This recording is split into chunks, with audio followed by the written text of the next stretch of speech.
Students, अब हम आगे जो जा रहे हैं वो है साझेदारी के लेखांकन। किस तरह से व्यापार का हिसाब किताब रखा जाएगा। मैं आपको बताना चाहूंगा कि जिस तरह से एकल स्वामित्व में खाते बनाए जाते हैं, प्रॉफिट एंड लॉस अकाउंट बनाया जाता है, उसी तरह से लेबोरेटरी सिस्टम ऑफ अकाउंटिंग के आधार पर भी यहाँ पे भी व्यापार का हिसाब किताब रखा जाता है। सिर्फ जो फर्क पड़ता है वो ये है कि लाभ हानि खाता बनाने के पश्चात यहाँ पे लाभ हानि विनियोजन खाता भी बनाना पड़ता है। ये जो लाभ हानि विनियोजन खाता है एक तरह से ये बताता है कि लाभ का बंटवारा कैसे हुआ, अर्थात हम अन्य शब्दों में कह सकते हैं कि लाभ हानि विनियोजन खाता वह खाता है जो ये बताता है कि लाभ कहां गया या उसका जो बंटवारा हुआ साझेदारों के बीच में वो किस तरह से हुआ। तो मैं यहाँ आपको बताने जा रहा हूं कि कैसे इसका निर्माण किया जाता है। ये P&L एप्रोप्रिएशन अकाउंट का एक फॉर्मेट है, संक्षिप्त सा मैं आपको यहाँ पे बताने जा रहा हूं। सबसे पहले जैसे आप जानते हैं कि अकाउंट टी शेप का होता है और जो लेफ्ट हैंड साइड है उसको डेबिट और जो राइट हैंड साइड है उसको क्रेडिट के नाम से पुकारा जाता है। तो सबसे पहले मैं आपको इसका संक्षिप्त सा फॉर्मेट यहाँ पे दे रहा हूं। जैसे कि आप जानते हैं डेबिट साइड में भी ये अमाउंट का कॉलम है, ये पर्टिकुलर्स का कॉलम है और ये पर्टिकुलर्स का कॉलम है और ये भी क्रेडिट साइड में अमाउंट का कॉलम है। ओके,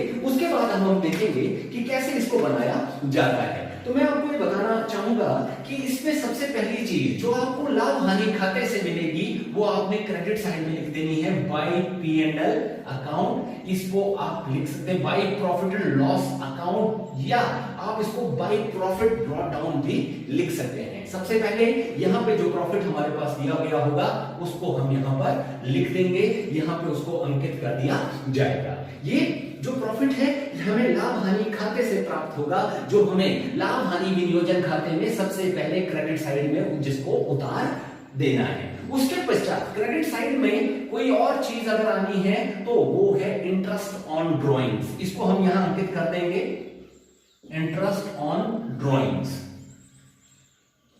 ये अलग अलग साझेदारों से प्राप्त जो भी, जैसे राम है, श्याम है या मोहन है, जिसने भी ड्रॉ किया है, ड्रॉइंग्स आहरण किया है, तो उस आहरण के ऊपर हमने जो ब्याज उनसे वसूल करना है वो यहां अंकित कर दिया जाएगा और इन सब का जो जोड़ है वो यहां प्रदर्शित कर दिया जाएगा। ये दो ही चीजें जो है क्रेडिट साइड पे शो की जाएंगी, इसके अलावा यहां पे कोई भी चीज नहीं आती है। तो मैं एक बार फिर से कहना चाहूंगा आपको, जो प्रॉफिट आपके पास दिया गया है प्रॉफिट एंड लॉस अकाउंट के द्वारा, वो यहाँ पे आप उतार देंगे, उसको बाय P&L अकाउंट यहाँ पे आप जो है वो लिख देंगे और इसके अलावा क्रेडिट साइड में जो हमने वसूल करना है साझेदारी पर, साझेदारों के द्वारा आहरण किए गए धनराशि पर जो ब्याज हमने लगाना है, यानी जिसको हम इंटरेस्ट ऑन ड्रॉइंग्स कहते हैं, वो यहाँ पे क्रेडिट साइड में अंकित कर दिया जाएगा। डेबिट साइड में जो चीजें हमने साझेदारों को देनी है या उनके खातों में जमा करनी है वो हम यहाँ पे लिख देंगे, जैसे टू इंटरेस्ट ऑन कैपिटल। ये भी अलग अलग साझेदारों का यहाँ पे राम, श्याम, मोहन तीनों का यहाँ पे जैसे शो कर दिया जाएगा कि किसको कितना मिला और इसका जो टोटल होगा वो यहाँ पे लिख दिया जाएगा। उसके बाद इंटरेस्ट ऑन कैपिटल, ये उनके द्वारा जो पूंजी व्यापार में लगाई गई है उसके ऊपर हम यहाँ पे ब्याज निकालेंगे, जो हमें प्रश्न में दिया गया होगा कि कितने प्रतिशत की दर पे हमने उनको देना है। उसके पश्चात जो अगली चीज हमने देनी है वो है टू सैलरी। यहां सैलरी के बारे में मैं आपको कहना चाहूंगा कि हो सकता है ये तीनों साझेदारों को मिल रही हो, लेकिन ऐसा भी हो सकता है कि ये किसी एक साझेदार को ही मिलनी है। जैसे अगर एक राम को ही मिलनी है तो हम उसको ब्रैकेट में राम लिख देंगे और उसको जो सैलरी है उसके सालाना जितनी बनती है उसका उल्लेख यहाँ पे कर दिया जाएगा। उसके पश्चात अगर किसी साझेदार को कमीशन भी दी जानी है तो टू कमीशन, यहां पर हम उसका वर्णन कर देंगे। जैसे अगर सिर्फ श्याम को मिल रही है तो उसको हम यहां उसका नाम लिख देंगे श्याम, और जितनी भी प्रतिशत उसको कमीशन दी जाती है माल बेचने के बारे में उसको यहां पे हम लिख देंगे। उसके पश्चात अगर हम कुछ पैसा अपने पास रिजर्व के रूप में संभाल कर रखना चाहते हैं तो हम इसको यहां पे अंकित कर सकते हैं और उसके पश्चात हम क्या करेंगे, क्रेडिट साइड का जोड़ किया जाएगा। अगर ये ज्यादा है तो उसको दोनों तरफ लिख दिया जाएगा और इस जोड़ में से हम इन सब चीजों, इन सब मदों का जोड़ घटाएंगे, जो आएगा उसको यहां अंकित कर दिया जाएगा। ये होगा क्या, this is profit to profit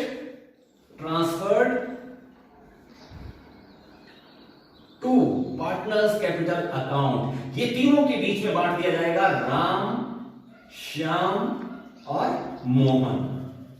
और मैं यहां आपको स्पष्ट करना चाहूंगा कि ये जो प्रॉफिट बचा, जिसका बंटवारा किया जा रहा है, अर्थात सैलरी, कमीशन या रिजर्व में ट्रांसफर करने के बाद, इंटरेस्ट ऑन कैपिटल को देने के बाद जो हमारे पास बचा, उसको हम साझेदारों के बीच में बांट देंगे। और ये जो बंटवारा किया जाएगा, ये किया जाएगा उनके लाभ विभाजन अनुपात में, जो कि साझेदारी संलेख में पहले से ही वर्णित होता है। अब इसी प्रॉफिट एंड लॉस एप्रोप्रिएशन को, जो मैंने आपको क्वेश्चन यहां पे एक बताया, जो इसका फॉर्मेट मैंने आपको बनाया है, बना के यहां पे दिया है, इसी को एक क्वेश्चन के तौर पे हम सॉल्व करने की चेष्टा यहां पे करेंगे। हम समझेंगे कि इसको किस तरह से किया जाता है, किस तरह से बनाया जाता है। स्टूडेंट्स, हम डिस्ट्रीब्यूशन ऑफ प्रॉफिट समझ रहे हैं, किस तरह से साझेदारों के बीच में जो है लाभ को बांटा जाता है। तो इसके लिए हमें P&L एप्रोप्रिएशन अकाउंट बनाना पड़ता है, जिसको मैं एक न्यूमेरिकल की मदद से आपको बताऊंगा। आपकी किताब में सबसे पहला जो न्यूमेरिकल दिया है वो अमित और विजय के बारे में एक बताया गया है कि अमित और विजय ने व्यापार प्रारंभ किया 1 जनवरी 2014 को, और अमित ने पूंजी लगाई 2 लाख रुपए, विजय के द्वारा जो पैसा लगाया गया, पूंजी लगाई गई, वो 1.5 लाख रुपए उसने लगाया है। उसके पश्चात बोलता है द पार्टनरशिप डीड प्रोवाइडेड, यानी जो साझेदारी संलेख है उसमें ये शर्तें साथ में जोड़ी गई हैं। Number 1 is interest on capital eight 10% per annum, अर्थात जो ब्याज है पूंजी पर वो 10% दिया जाएगा। तो सबसे पहले हम लिखेंगे टू इंटरेस्ट ऑन कैपिटल, इसमें दोनों के नाम लिख दिए जाएंगे, अमित और विजय। दोनों के नाम हमने इसलिए लिखे क्योंकि ये जो इंटरेस्ट ऑन कैपिटल है दोनों को मिलना है। सबसे पहले अमित ने पूंजी लगाई है 2 लाख रुपए, तो 2 लाख के ऊपर जो लगेगा इंटरेस्ट वो हम निकाल सकते हैं 2 लाख गुना 10/100, इस तरह से ये 20,000 रुपए निकाल दिया जाएगा और अमित के सामने 20,000 रुपए लिख दिया जाएगा। उसी प्रकार से विजय की जो पूंजी है वो 1.5 लाख रुपए है, तो 1.5 लाख गुना 10/100, इस तरह से ये 15,000 रुपए उसको हमने देना है। तो ये हम यहां मेंशन कर देंगे। इनका टोटल अमाउंट के कॉलम में आ गया 35,000 रुपए, वहां पे दिखा दिए जाएंगे। आपके सामने मैंने ये स्पष्ट कर दिया कि इंटरेस्ट ऑन कैपिटल के रूप में हम कुल मिला के 35,000 रुपए देंगे, जिसमें से 20,000 रुपए जो है अमित को दिया जाएगा और विजय को 15,000 रुपए दिया जाएगा। उसके पश्चात इस न्यूमेरिकल में दूसरी एक और चीज लिखी है, नंबर 2 पे, Amit to get a salary of ₹2,000 per month, Amit को हर महीने 2,000 रुपए वेतन मिलना है और साथ में विजय को मिलना है ₹3,000 पर मंथ। अर्थात अब आप ऐसे इसको कैलकुलेट कर सकते हैं, अमित की सैलरी इस तरह से निकल जाएगी, अमित को हर महीने 2,000 गुना साल में 12 महीने, अर्थात उसको 24,000 रुपए हमने देना है, और विजय को हम 3,000 रुपए के हिसाब से गुना 12 से करेंगे, क्योंकि साल में 12 महीने होते हैं। इस तरह से उसको 36,000 रुपए मिलने हैं। अब हम ये जो सैलरी है उसको हम लिख देंगे, ये भी इस तरफ लिख दी जाएगी टू सैलरी। ये अमित और विजय दोनों के नाम मैंने इसलिए लिखे क्योंकि ये दोनों को मिलेगी। तो अमित को 2,000 रुपए महीने के हिसाब से 24,000 साल में मिलेगा, विजय को जो है 36,000 मिलेगा, क्योंकि इसको सैलरी जो है वो ज्यादा दी जा रही है, इसको 3,000 रुपए महीने का दिया जा रहा है। इनका जो जोड़ आया वो 60,000 रुपए हम अमाउंट के कॉलम में मेंशन कर देंगे। उसके पश्चात जो अगली बात हमारी आती है वो ये है, तीसरे नंबर पे बोलता है profits are to be shared in the ratio of 3:2। जो लाभ है वो 3:2 में बांटा जाएगा, अर्थात जो लाभ है उसको हमने 3/5 और 2/5 में बांट देना है। अब बात आती है कि और हमारे पास जानकारी क्या दी है, the profit for the year ending on 31 December 2014 before making above appropriations. जो ये समायोजन है उनको करने से पहले का जो प्रॉफिट है दैट इज 2,16,000, इसको हम यहां लिख देंगे और साथ में यहां पे मेंशन कर दिया जाएगा बाय P&L अकाउंट। ये यहां पे 2,16,000 रुपए लिख दिया जाएगा, दिखा दिया जाएगा। उसके पश्चात अगली लाइन में हमारे पास दिया है interest on drawings amounted to ₹2200 from Amit and 2500 from Vijay. अर्थात हम ऐसा कह सकते हैं कि 2200 जो है इंटरेस्ट ऑन जो ड्रॉइंग्स है वो मिलना है अमित से और विजय से मिलना है 2,500 रुपए। उसको यहां लिख दिया जाएगा bye interest on drawings, Amit से और साथ में दूसरा है विजय। विजय से जो है हमें मिलेगा 2500 रुपए और साथ में अमित से मिलेगा 2200 रुपए। इन दोनों का जो जोड़ आ गया वो आ गया 4700। ये थी जानकारी जो हमारे पास क्वेश्चन में दी गई थी, जो हमने यहां पर दिखाई। मैं आपको एक बार फिर से इसको क्लियर करना चाहूंगा कि इस तरफ जो है हम जो प्रॉफिट हुआ है, जो प्रॉफिट एंड लॉस अकाउंट में है, उसको उठाकर सबसे पहले हम यहां पे मेंशन करते हैं। उसके पश्चात जो इस तरफ एक और चीज क्रेडिट साइड में आती है वो है इंटरेस्ट ऑन ड्रॉइंग्स। और इंटरेस्ट ऑन ड्रॉइंग्स जो है आप देख रहे हैं कि क्वेश्चन में दिया है अमित से आएगा 2200 रुपए, विजय से आएगा 2500, टोटल हो गया 4700। और इस तरह से इन दोनों का जोड़ जो है, इस तरफ का जोड़ जो है वो आ जाएगा 2,20,700। ये हमारा क्रेडिट साइड का टोटल जो है वो हो गया। जैसे कि हम देख रहे हैं कि उस तरफ का जोड़ जो है वो ज्यादा है, तो यहां पे भी मेंशन कर दिया जाएगा 2,20,700 रुपए। और अब यहां पे जो बात आती है वो ये है, ये आएगा to profit transferred to partners capital account, और नाम में लिख दिया जाएगा अमित और विजय। सबसे पहले हमें देखेंगे कि प्रॉफिट बचा कितना जो हम उनको बांट रहे हैं। 2,20,700 में से अगर हम इनके जोड़ को घटाएंगे, 60,000 और 35,000 के जोड़ को घटाएंगे, अर्थात 95,000 को जब हम घटाएंगे तो हमारे पास बचेगा 1,25,700 रुपया, जो कि इन दोनों साझेदारों के बीच में हमने बांटना है। इस 1,25,700 रुपए को हम बांटेंगे जो हमारे पास अनुपात दिया गया है 3:2 में। इसको मैं यहां पे रफ करके आपको बता रहा हूं। 1,25,700 का 3/5 ये पहले वाले को दे दिया जाएगा, और 1,25,700 का 2/5 जो है वो विजय को दे दिया जाएगा, क्योंकि उसका हिस्सा कम है। और अगर हम इसको निकालेंगे तो 75,420 ये पहले वाले का आया, और साथ में 50,280 जो है दूसरे वाले को मिलेगा। इसको यहां लिख दिया जाएगा 75,420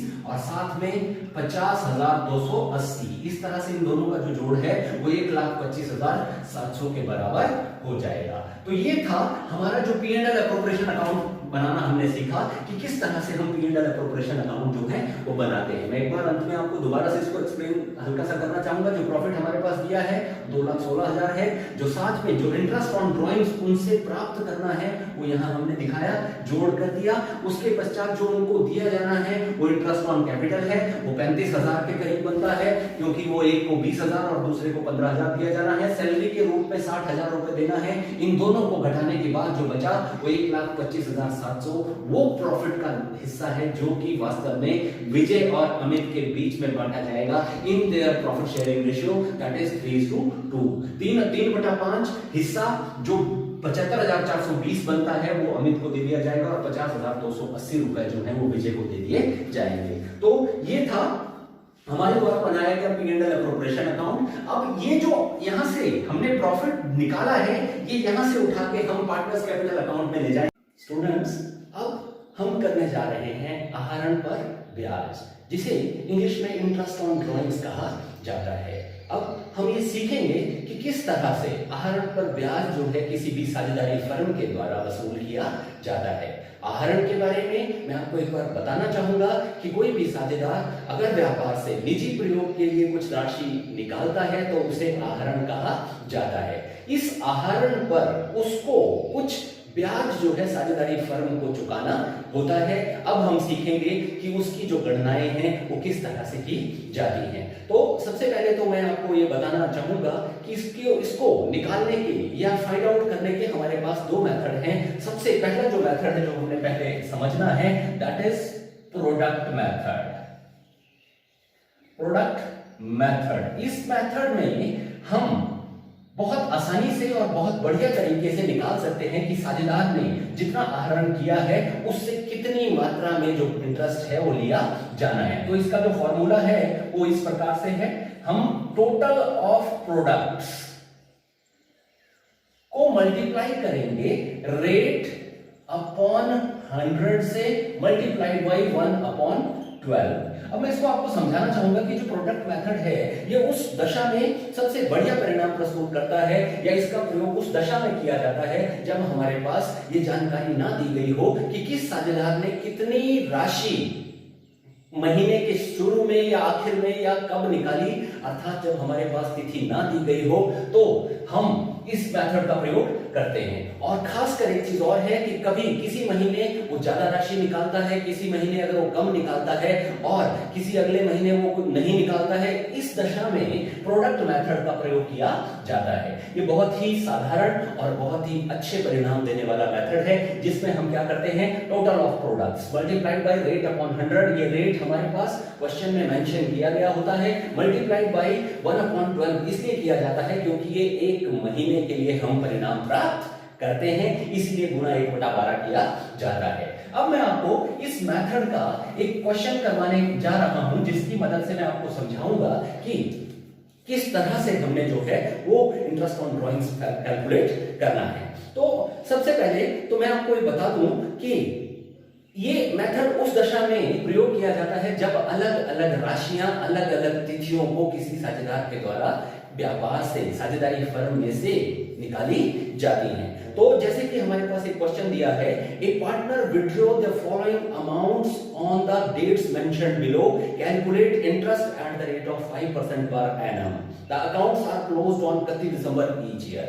यहां हमें यह समझना होगा कि इसमें जो तिथि, जिस तिथि को खाते बंद किए जाते हैं, बहुत महत्वपूर्ण भूमिका अदा करेगी। इसीलिए हमें यह समझना होगा कि इस क्वेश्चन में जो खाते हैं वो 31 दिसंबर को क्लोज किए जाते हैं। अब ये क्वेश्चन हमें बताता है कि साझेदार ने 1 जनवरी 2014 को 1000 रुपए निकाला, उसके पश्चात 1 मई 2014 को उसने 2500 रुपए निकाले और उसके बाद उसने 30 जून 2014 को 1000 निकाला और 31 अक्टूबर 2014 को उसने 5000 रुपए निकाले। तो अब इस क्वेश्चन को हम सॉल्व करेंगे प्रोडक्ट मेथड से कि किस तरह से इसको निकाला जाएगा। तो आपने 4 कॉलम बनाने हैं। सबसे पहला जो आपका कॉलम होगा वो डेट का कॉलम होगा, उसके बाद आपका दूसरा जो कॉलम आएगा वो अमाउंट का कॉलम आएगा, तीसरा आपने पीरियड का कॉलम बनाना है।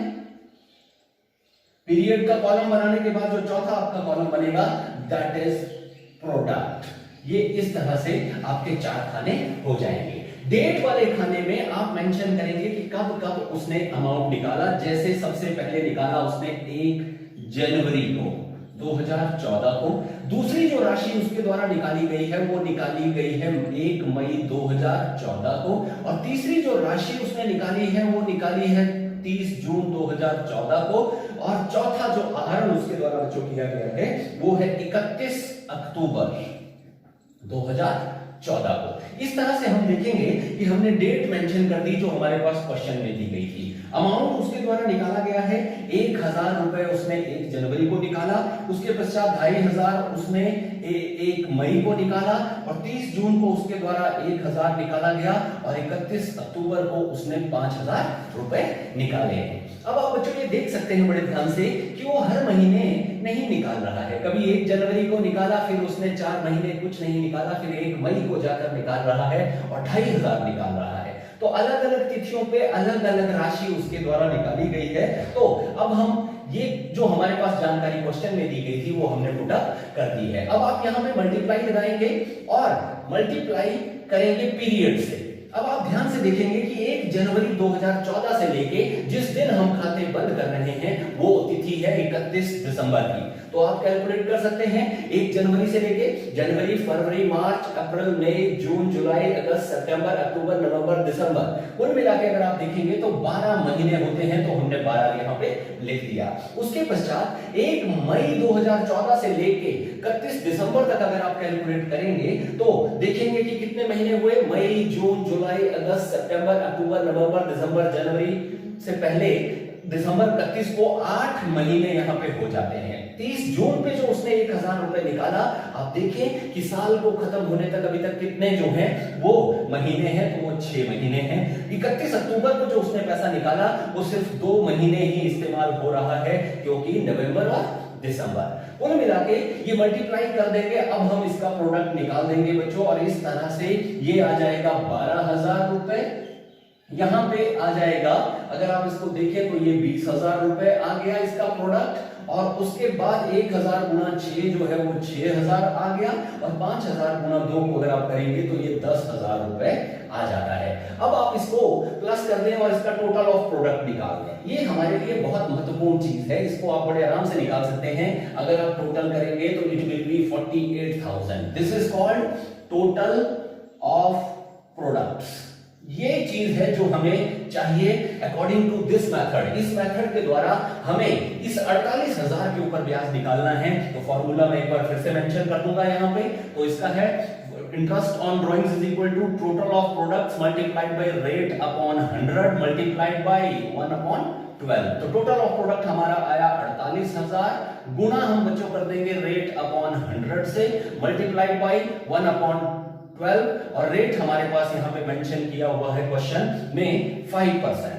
तो 5/100 हम लिख देंगे और 48,000 गुना 5/100 गुना 1/12 अगर आप करेंगे तो ये बच्चों आ जाएगा 200 रुपए। कुल मिला के इस साझेदार से 200 रुपए जो है वो इंटरेस्ट ऑन ड्रॉइंग्स के रूप में वसूल किया जाना है, जो हमारे व्यापार की आमदनी होगी और जिसे P&L एप्रोप्रिएशन अकाउंट के क्रेडिट साइड में दिखाया जाएगा, जैसा कि हम पहले उसको हम सीख चुके हैं। तो एक बार फिर से मैं इसको रिवाइज कराऊंगा कि ये जो मेथड है इसमें किस तरह से इंटरेस्ट ऑन ड्रॉइंग्स निकाला जाता है। हमें 4 कॉलम बनाने हैं, जिसमें से सबसे पहला कॉलम डेट का होगा। इसमें प्रश्न में दी गई तिथि को हम मेंशन कर देंगे। दूसरे कॉलम में अमाउंट, जितना जितना पैसा उसने निकाला उसको वहां पे दिखा दिया जाएगा। जो तीसरा खाना है बच्चों वो पीरियड का है और इसको समझना बहुत जरूरी है क्योंकि ये हमें खुद निकालना है पीरियड। इसको आप ये देखेंगे कि कितनी तारीख को आहरण किया। जैसे 1 जनवरी को आहरण किया और हमारे खाते बंद हो रहे हैं 31 दिसंबर में, तो आप ये देख सकते हैं कि यहां पर वो 12 महीने इस्तेमाल हो रहा है 1,000 रुपए, यानी 12 से गुना किया जाएगा और 1 मई से लेकर साल खत्म होता है 31 दिसंबर को, तो 8 महीने हम यहां लिख देंगे। 30 जून को जो 1,000 रुपए निकाला, साल खत्म होने में अभी 6 महीने हैं। 31 अक्टूबर को जो पैसा निकाला, साल खत्म होने में 2 महीने हैं, तो इसी पीरियड से गुना कर दिया जाएगा और प्रोडक्ट आ जाएगा 1,000 गुना 12 12,000, 2500 गुना 8 जो है 20,000, 1,000 गुना 6 6,000 और 5,000 गुना 2 को करके 10,000 आ जाएगा। तो इस तरह से हमारा जो प्रोडक्ट का टोटल है वो हमने कर दिया, दैट विल बी 48,000। ये टोटल ऑफ प्रोडक्ट हमारे बहुत काम का है क्योंकि फॉर्मूले में इसी को पुट अप करके हम इंटरेस्ट ऑन ड्राइंग्स निकालेंगे। तो total of products multiplied by rate upon 100 जो कि प्रश्न में 5 दी गई है, गुना 1/12 करके हम निकाल सकते हैं कि 200 रुपए हमारा इंटरेस्ट ऑन जो ड्राइंग्स है वो निकलता है, जिसे P&L एप्रोप्रिएशन अकाउंट की क्रेडिट साइड में दिखाया जाएगा।